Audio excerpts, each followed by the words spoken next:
କିନ୍ତୁ ଭୁଲ କଥା କହିକି ଲୋକଙ୍କୁ ବିଭ୍ରାନ୍ତ କରି 24 ବର୍ଷ ପଳେଇଗଲେ।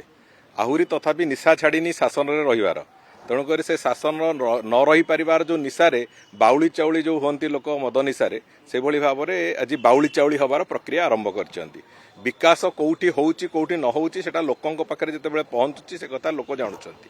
ଆଜି ଏଇ 6 ମାସ ଭିତରେ ଯେତିକିଟି ବଡ଼ ନିଷ୍ପତ୍ତି ନିଆହେଇଛି ଏବଂ ସର୍ବଶେଷରେ ଯେଉଁ କଥା ଗତକାଲି ବି ଆୟୁଷ୍ମାନ ଭାରତ ଯେଉଁଟାକୁ ଜାଣି ଶୁଣିକି ଓଡ଼ିଶା ଲୋକଙ୍କୁ ବଞ୍ଚିତ କରାଇଥିଲେ ନବୀନ ବାବୁ ଆଉ ତାଙ୍କ ସରକାର, ସେ କଥାର ନିଷ୍ପତ୍ତି ବି ହେଲା। ଧାନର ସହାୟକ ଦର କଥା ହେଲା, ସୁଭଦ୍ରା ଯୋଜନା ହେଲା, କାମଧେନୁ ଯୋଜନା ହେଲା। କେଉଁ କଥାଟି ଆଉ ବାକି ନାହିଁ ଯେଉଁ କଥାଟିକୁ ଆମେ ଯେଉଁ କମିଟମେଣ୍ଟ କରିଛୁ ଆମେ ସମସ୍ତ କମିଟମେଣ୍ଟକୁ ଗୋଟି ଗୋଟି କରି ପୂରଣ କରିବାରେ ଲାଗିଛୁ। ସ୍ୱତନ୍ତ୍ରତା ସେନାନୀ ଯେଉଁ ଲୋକତନ୍ତ୍ର ସେନାନୀର ବାବଦରେ ରାଜ୍ୟ ସରକାରଙ୍କୁ 24 ବର୍ଷ ଲାଗିଲା ନିଷ୍ପତ୍ତିଟିଏ ନେଇପାରିଲେନି। ସେଇ ଭିତରେ ଅନେକ ଲୋକ ଥିଲେ ତାଙ୍କ ମନ୍ତ୍ରିମଣ୍ଡଳରେ ତାଙ୍କ ବିଧାୟକମାନଙ୍କ ଭିତରେ ଯେଉଁମାନେ କି ସେତେବେଳେ ଇମର୍ଜେନ୍ସିରେ ଜେଲ୍ ଯିବା ଲୋକ। ସେମାନେ ସାହସ ନଥିଲା ନବୀନ ବାବୁଙ୍କ ମୁହଁରେ କହିବାକୁ ଯେ ନାଇଁ ଏଇଟା ହେବାର ଆବଶ୍ୟକତା ଅଛି।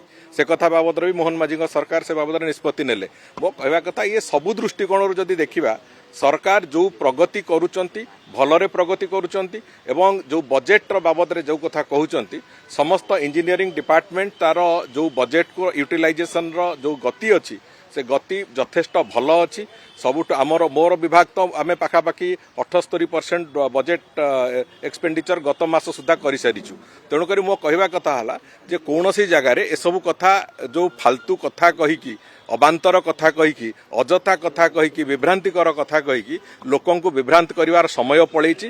ତେଣୁକରି ଥରେ ନିଶାରୁ ବାହାରନ୍ତୁ ଏବଂ ଥରେ ନିଜେ ଅନୁଭବ କରନ୍ତୁ ଯେ ଲୋକ ତାଙ୍କୁ ପ୍ରତ୍ୟାଖ୍ୟାନ କରିଛନ୍ତି। ଏବେ ଶାସନ ତାଙ୍କ ହାତରେ ନାହିଁ, ଶାସନ ଗୋଟେ ସକ୍ଷମ ହାତରେ ଅଛି। ଏଠି ପ୍ରଧାନମନ୍ତ୍ରୀ ମୋଦିଙ୍କର ଆଶୀର୍ବାଦ ଅଛି ଏବଂ ବିଜେପିର ଏକ ସକ୍ଷମ ସରକାର ଏ ଶାସନକୁ ଚଳାଉଛି।